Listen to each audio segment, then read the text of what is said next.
Halo semuanya, selamat datang kembali di channel kita. Pernah nggak sih kalian bayangin, hidup di zaman dimana penyakit bisa menyebar secepat kilat, tanpa ada yang tahu pasti penyebab atau cara mengobatinya? Nah, hari ini kita bakal mundur ke abad ke-19, buat ngupas tuntas salah satu pandemi paling mematikan dalam sejarah manusia, kolera. Ini bukan cuma cerita horor dari masa lalu, tapi juga kisah tentang perjuangan, kecerdasan, dan bagaimana krisis besar bisa mengubah dunia kita selamanya. Jadi, apa sih sebenarnya kolera itu? Kolera adalah penyakit infeksi usus akut yang disebabkan oleh bakteri Vibrio cholerae. Gejalanya ngeri banget. Bayangin, penderitanya bisa mengalami diare parah yang disebut rice water stool atau tinja air cucian beras, muntah hebat, sampai dehidrasi ekstrem dalam hitungan jam. Tubuh bisa kehilangan cairan begitu cepat, sampai kulit jadi keriput, mata cekung, dan sirkulasi darah bisa kolaps. Tanpa penanganan yang cepat, kematian bisa datang dalam sehari. Nah, di abad ke-19, dunia sama sekali belum siap menghadapi monster ini. Pandemi kolera pertama meledak sekitar tahun 1817 di India, tepatnya di wilayah Bengal. Dari sana, bakteri ini mulai perjalanannya keliling dunia. Gimana caranya? Lewat jalur perdagangan global yang lagi booming-boomingnya. Kapal-kapal dagang yang berlayar dari India ke berbagai penjuru dunia tanpa sadar ikut membawa penumpang gelap yang mematikan ini. Asia Tenggara, Timur Tengah, Eropa, sampai Amerika, nggak ada yang luput. Bayangin kepanikan orang-orang waktu itu. Sebuah penyakit baru yang aneh datang entah dari mana, membunuh dengan cepat, dan nggak ada yang tahu penyebabnya. Teori yang paling populer saat itu adalah teori miasma. Orang-orang percaya kalau penyakit kayak kolera disebarkan oleh udara buruk atau bau busuk yang berasal dari rawa-rawa, sampah, atau materi organik yang membusuk. Kedengarannya masuk akal ya buat zaman itu. Makanya, orang-orang berusaha mengatasi wabah dengan membakar barang-barang berbau, menyemprotkan disinfektan ke udara, atau bahkan menembakkan meriam buat membersihkan udara. Tentu saja, cara-cara ini nggak ada gunanya. Kolera terus menyebar dalam beberapa gelombang pandemi besar sepanjang abad ke-19. Ada pandemi kedua, ketiga, keempat, dan seterusnya, masing-masing dengan jalur penyebaran dan tingkat kematian yang mengerikan. Kota-kota besar yang padat penduduk dan sanitasinya buruk jadi sasaran empuk. London, Paris, New York, Street, Petersburg, semuanya pernah lumpuh karena kolera. Kanal-kanal dan sungai yang jadi sumber air minum sekaligus tempat pembuangan limbah adalah bom waktu. Dampaknya ke masyarakat itu luar biasa. Ekonomi hancur lebur, perdagangan berhenti, pabrik-pabrik tutup karena pekerjanya sakit atau meninggal. Ketakutan merajalela, memicu kerusuhan sosial. Orang-orang saling curiga, terutama terhadap orang asing atau kelompok minoritas yang sering dijadikan kambing hitam. Banyak yang mengira ini adalah hukuman dari Tuhan. Jadi keputusasaan dan kepasrahan terasa di mana-mana. Rumah-rumah sakit penuh sesak, dan petugas medis sendiri kewalahan dan banyak yang jadi korban. Kalau kita ngomongin jumlah korban, angkanya benar-benar bikin merinding. Sulit buat dapetin angka pasti dari zaman itu, tapi para sejarawan memperkirakan puluhan juta orang di seluruh dunia meninggal akibat kolera selama abad ke-19. Di India saja, diperkirakan korbannya mencapai 25 juta jiwa. Di Rusia, lebih dari 1 juta orang meninggal dalam satu gelombang pandemi. Setiap kota punya cerita tragisnya sendiri. Ini adalah bencana demografis skala masif. Di tengah keputusasaan ini, muncullah seorang pahlawan yang gak disangka-sangka. Namanya John Snow, seorang dokter dari London. Beda dari kebanyakan orang, Snow gak percaya sama teori miasma. Dia punya hipotesis radikal, kolera bukan disebar lewat udara, tapi lewat air yang terkontaminasi. Untuk membuktikannya, Snow melakukan sesuatu yang revolusioner pada masanya. Saat wabah parah melanda distrik Soho di London tahun 1854, dia nggak cuma ngobatin pasien, dia turun ke jalan, ngobrol sama warga, dan bikin peta. Iya, peta. Dia menandai setiap kasus kematian akibat kolera di sebuah peta lingkungan. Pola yang muncul sangat jelas. Sebagian besar kasus kematian terkonsentrasi di sekitar satu pompa air umum di Broad Street. Penyelidikannya makin dalam. Snow menemukan fakta-fakta menarik. Misalnya, para pekerja di sebuah pabrik bir dekat situ jarang ada yang kena kolera. Kenapa? Karena mereka minum bir, bukan air dari pompa. Ada juga kasus seorang wanita yang meninggal karena kolera di daerah lain, padahal dia nggak pernah ke Soho. Usut punya usut, wanita itu suka banget sama rasa air dari pompa Broad Street. Jadi dia minta air dari sana dikirim ke rumahnya setiap hari. Dengan bukti sekuat ini, Snow menghadap Dewan Kota dan meyakinkan mereka untuk melakukan sesuatu yang drastis, melepas tuas pompa air Broad Street. Awalnya mereka ragu, tapi akhirnya setuju. Dan hasilnya, ajaib. Wabah kolera di Soho perlahan mereda dan akhirnya berhenti. Penemuan Jon Snow ini adalah titik balik. Dia membuktikan kalau air kotor adalah biang keroknya. Karyanya ini melahirkan sebuah bidang ilmu baru yang kita kenal sekarang sebagai epidemiologi, yaitu studi tentang pola penyebaran penyakit. Solusi dari pandemi kolera pun mulai terlihat. Penemuan Snow memicu revolusi kesehatan masyarakat di seluruh dunia. Pemerintah kota-kota besar mulai sadar betapa pentingnya sanitasi dan air bersih. Proyek-proyek infrastruktur raksasa mulai dibangun. London, misalnya, membangun sistem saluran pembuangan modern yang super canggih untuk masanya, yang dirancang oleh insinyur jenius bernama Joseph Bazalgette. Sistem ini mengalihkan limbah dari sungai Thames, yang tadinya jadi sumber air minum sekaligus toilet raksasa. Kota-kota lain di seluruh dunia mengikuti jejak ini. Pembangunan sistem pipa air bersih, instalasi pengolahan limbah, dan kampanye kebersihan pribadi seperti mencuci tangan menjadi standar baru. Pendidikan kesehatan mulai digalakan. Orang-orang diajari untuk merebus air minum dan memasak makanan sampai matang. Lalu, di akhir abad ke-19, ada lagi terobosan besar. Ilmuwan Jerman, Robert Koch, berhasil mengidentifikasi bakteri penyebab kolera, Vibrio cholerae, pada tahun ke-1883. Penemuan ini mengkonfirmasi teori Jon Snow secara ilmiah dan membuka jalan bagi pengembangan vaksin dan pengobatan yang lebih modern, seperti terapi rehidrasi oral yang simpel tapi sangat efektif menyelamatkan nyawa. Jadi, apa pelajaran yang bisa kita ambil dari kisah pandemi kolera abad ke-19 ini? Pertama, krisis sebesar apapun bisa diatasi dengan ilmu pengetahuan, data, dan pemikiran kritis. Keberanian Jon Snow untuk menantang keyakinan umum adalah kuncinya. Kedua, ini menunjukkan betapa krusialnya investasi pada infrastruktur kesehatan publik. Air bersih dan sanitasi yang layak bukanlah kemewahan, tapi hak dasar dan pertahanan utama kita melawan penyakit.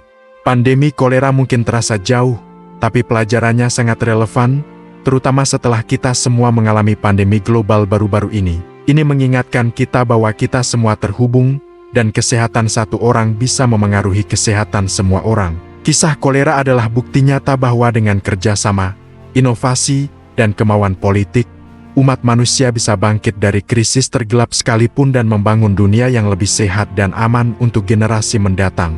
Bayangkan dunia di awal tahun 1800-an. Kota-kota mulai berkembang pesat. Orang-orang berbondong-bondong pindah dari desa untuk mencari pekerjaan di pabrik. Tapi, di balik gemerlap kemajuan itu, ada sisi gelap yang jarang dibicarakan. Sanitasi yang buruk, air minum yang terkontaminasi, dan kurangnya pemahaman tentang kebersihan menjadi bom waktu. Dan pada tahun 1817, bom itu meledak di Bengal, India. Disinilah pandemi kolera global pertama dimulai. Jadi, apa sebenarnya penyebab kolera ini? Pelakunya adalah bakteri bernama Vibrio cholerae. Bakteri ini hidup dan berkembang biak di air yang tercemar, terutama oleh kotoran manusia. Di abad ke-19, sistem pembuangan limbah modern belum ada. Sungai seringkali menjadi tempat pembuangan sampah sekaligus sumber air minum. Bisa dibayangkan betapa mudahnya bakteri ini menyebar, kan? Dari satu orang yang terinfeksi, bakteri bisa mencemari seluruh sumber air dan menulari ratusan bahkan ribuan orang lainnya dalam waktu singkat. Inilah yang membuat kolera menyebar dengan kecepatan yang mengerikan. Penyebarannya tidak hanya berhenti di India. Melalui jalur perdagangan global yang baru terbuka, baik darat maupun laut, kolera mulai melakukan perjalanan keliling dunia. Para pedagang, tentara, dan pelaut tanpa sadar membawa bakteri ini ke pelabuhan-pelabuhan di seluruh Asia, Timur Tengah, Eropa, hingga akhirnya menyeberangi Samudra Atlantik dan mencapai Amerika. Dalam beberapa dekade, setidaknya ada 6 gelombang pandemi kolera yang melanda dunia sepanjang abad ke-19, masing-masing membawa kehancuran di jalurnya. Lalu, apa yang terjadi jika seseorang terinfeksi kolera? Dampaknya sangat cepat dan brutal. Gejala utamanya adalah diare hebat yang sering digambarkan seperti air cucian beras. muntah-muntah, dan kram perut yang parah. Penderita bisa kehilangan cairan tubuh dalam jumlah besar hanya dalam beberapa jam. Kondisi ini menyebabkan dehidrasi ekstrem, mata menjadi cekung, kulit mengeriput, dan tubuh terasa sangat lemah. Karena kehilangan cairan dan elektrolit yang begitu cepat, sirkulasi darah bisa kolaps, menyebabkan kulit korban menjadi kebiru-biruan. Inilah kenapa kolera sering dijuluki kematian biru. Tanpa penanganan yang tepat, kematian bisa terjadi hanya dalam hitungan jam setelah gejala pertama muncul. Dampak sosialnya pun tidak kalah mengerikan. Kepanikan massal melanda kota-kota yang terjangkit wabah. Orang-orang yang sehat akan mengunci diri di rumah, takut untuk keluar. Bisnis dan perdagangan berhenti total. Jalanan yang tadinya ramai menjadi sepi, hanya diisi oleh kereta yang mengangkut jenazah. Stigma sosial juga muncul. Orang miskin seringkali disalahkan sebagai penyebar penyakit karena mereka tinggal di lingkungan yang paling kotor. Ketakutan ini bahkan memicu kerusuhan di beberapa kota di Eropa, di mana warga menyerang dokter dan pejabat kesehatan yang mereka curigai justru menyebarkan penyakit. Keluarga tercerai-berai, anak-anak menjadi yatim piatu, dan struktur sosial masyarakat benar-benar terguncang. Sekarang kita bicara angka. Berapa banyak korban jiwa akibat pandemi kolera di abad ke-19? Sulit untuk mendapatkan angka yang pasti, tapi para sejarawan memperkirakan jumlahnya mencapai puluhan juta jiwa di seluruh dunia. Sebagai perbandingan, di London saja, wabah pada tahun 1854 menewaskan lebih dari 10.000 orang dalam beberapa minggu. Di Rusia, diperkirakan lebih dari 1 juta orang meninggal selama pandemi pertama. Angka-angka ini benar-benar masif dan menunjukkan betapa dahsyatnya kekuatan penyakit ini di masa lalu. Setiap gelombang pandemi meninggalkan jejak kematian yang dalam di setiap benua yang disentuhnya. Di tengah keputusasaan ini, muncullah para pahlawan dan pemikiran-pemikiran revolusioner. Salah satu tokoh paling penting adalah seorang dokter Inggris bernama John Snow. Saat itu, teori yang paling populer tentang penyebaran penyakit adalah teori miasma, yang menyatakan bahwa penyakit disebarkan oleh udara buruk atau bau busuk. Tapi Snow tidak percaya begitu saja. Selama wabah parah di London pada tahun 1854, dia melakukan sesuatu yang radikal. Dia tidak hanya merawat pasien, tapi dia mulai memetakan setiap kasus kematian akibat kolera di distrik Soho. Dengan cermat, Snow menandai lokasi rumah setiap korban di peta. Setelah mengumpulkan data, dia menemukan sebuah pola yang sangat jelas. Sebagian besar kasus kematian terkonsentrasi di sekitar sebuah pompa air publik di Broad Street. Untuk membuktikan teorinya, Snow meyakinkan Dewan Kota untuk melepas gagang pompa tersebut. Dan hasilnya, ajaib, kasus kolera di area itu langsung menurun drastis. Penyelidikan lebih lanjut menemukan bahwa pipa pembuangan dari sebuah rumah yang penghuninya terinfeksi kolera mengalami kebocoran dan mencemari sumur pompa air tersebut. Penemuan John Snow ini adalah sebuah terobosan monumental. Dia membuktikan bahwa kolera tidak menyebar melalui udara, melainkan melalui air yang terkontaminasi. Meskipun idenya tidak langsung diterima oleh semua orang saat itu, karyanya menjadi dasar bagi epidemiologi modern dan merevolusi cara kita memahami penyebaran penyakit menular. Penemuan Snow, ditambah dengan penemuan bakteri Vibrio cholerae oleh Robert Koch pada tahun 1883, akhirnya memberikan solusi yang jelas. Solusinya terletak pada kebersihan dan kesehatan masyarakat. Pemerintah di seluruh dunia mulai menyadari pentingnya investasi besar-besaran dalam infrastruktur sanitasi. Mereka membangun sistem saluran pembuangan limbah yang modern untuk memisahkan kotoran dari sumber air minum. Mereka juga membangun sistem penyediaan air bersih, seperti pipa ledeng dan instalasi pengolahan air. Selain itu, kampanye kesehatan masyarakat mulai digalakan untuk mendidik warga tentang pentingnya mencuci tangan, merebus air sebelum diminum, dan menjaga kebersihan makanan. Rumah sakit mulai menerapkan standar kebersihan yang lebih ketat. Secara perlahan tapi pasti, perubahan-perubahan ini berhasil mengendalikan penyebaran kolera di negara-negara maju. Pandemi kolera abad ke-19 adalah sebuah tragedi besar, tapi juga menjadi katalisator bagi revolusi kesehatan masyarakat yang menyelamatkan jutaan nyawa di generasi-generasi berikutnya. Kisah tentang pandemi kolera abad ke-19 ini memberikan kita pelajaran yang sangat berharga. Ini menunjukkan betapa rentannya peradaban kita terhadap penyakit ketika kita mengabaikan kebersihan dan sanitasi. Namun, ini juga menunjukkan kekuatan sains, observasi, dan tindakan kolektif dalam menghadapi krisis kesehatan. Warisan dari perjuangan melawan kolera masih bisa kita rasakan hingga hari ini, setiap kali kita membuka keran dan mendapatkan air bersih yang aman untuk diminum. Ini adalah kemewahan yang diperjuangkan dengan susah payah oleh para pendahulu kita. Sebelum abad ke-19, kolera sebenarnya adalah penyakit yang terlokalisasi di wilayah delta Sungai Gangga di India. Selama berabad-abad, penyakit ini menjadi momok bagi penduduk setempat. Namun, semua berubah ketika dunia memasuki era baru. Revolusi industri, perdagangan global yang semakin masif, dan pergerakan militer yang melintasi benua menciptakan jalur super cepat bagi penyebaran penyakit. Tanpa disadari, manusia telah membuka kotak Pandora. Pandemi kolera global pertama meletus pada tahun ke-1817. Dimulai dari India, penyakit ini menyebar dengan cepat ke seluruh Asia Tenggara, Tiongkok, Jepang, hingga ke Timur Tengah dan pantai timur Afrika. Wabah ini menjadi gelombang pertama dari total 7 pandemi kolera yang akan melanda dunia selama 1,5 abad berikutnya. Abad ke-19 sendiri menyaksikan 6 dari 7 pandemi tersebut, menjadikannya abad kolera. Lalu, apa sebenarnya penyebab penyakit mengerikan ini? Pada masa itu, tidak ada yang tahu pasti. Para ilmuwan dan dokter terjebak dalam perdebatan sengit. Teori yang paling populer adalah teori miasma. Teori ini menyatakan bahwa penyakit seperti kolera disebabkan oleh udara buruk atau miasma, yaitu uap beracun yang berasal dari bahan organik yang membusuk, seperti sampah atau kotoran. Karena kota-kota industri saat itu sangat padat, kotor, dan berbau busuk, teori ini terdengar sangat masuk akal bagi banyak orang. Mereka percaya bahwa dengan membersihkan bau busuk, mereka bisa menghentikan penyakit. Namun, ada beberapa pemikir cerdas yang tidak puas dengan penjelasan ini. Salah satunya adalah seorang dokter Inggris bernama John Snow. Ia merasa ada yang janggal dengan teori miasma. Selama wabah kolera parah di London pada tahun 1854, Snow melakukan sesuatu yang revolusioner. Alih-alih mengandalkan teori, ia turun ke lapangan dan mengumpulkan data. Ia membuat peta penyebaran kasus kolera di distrik Soho dan menemukan pola yang mengejutkan. Sebagian besar korban ternyata tinggal di sekitar atau mengambil air dari satu pompa air publik di Broad Street. Snow mengajukan hipotesis radikal, kolera tidak menyebar melalui udara, tetapi melalui air yang terkontaminasi. Untuk membuktikan teorinya, ia melakukan tindakan berani.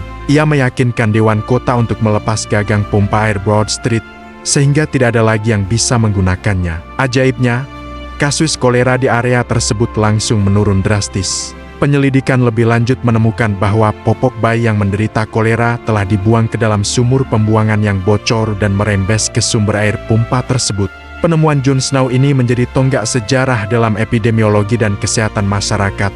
Meskipun pada saat itu, gagasannya belum sepenuhnya diterima.